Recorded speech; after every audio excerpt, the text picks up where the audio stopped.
Hello，大家唔知道抌咗你個鏡頭蓋未呢？可能好多人將個鏡頭裝咗上部機之後呢，呢個鏡頭蓋唔知有咩用呢，就會將佢抌咗去或者擺喺屋企。咁其實呢，我哋隨身帶住佢係一個好好用嘅工具嚟嘅喎。咁當你面對好複雜嘅光源嘅時候呢，呢個鏡頭蓋呢就可以好令你好快速咁校正你嘅 white balance。咁究竟點樣用呢？咁我就而家教大家。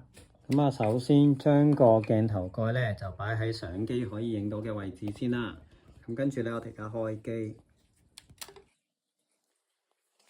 咁跟住咧，我哋就進入 white balance 嘅 setting 啦。咁就落到去置頂白平衡嗰度喎。咁跟住咧就撳 set。咁咧你就會見到個橙色框框咧。咁你將個橙色框框咧就移到去嗰個鏡頭蓋嘅中間喎。咁跟住咧就撳中間呢個撳截取，咁咧佢就會自己撈咧就撈翻去一個正確嘅白平衡資料噶咯。咁所以咧大家記得保留翻呢個鏡頭蓋，唔好抌咗佢喎。好啦，咁我哋下次再見啦，拜拜。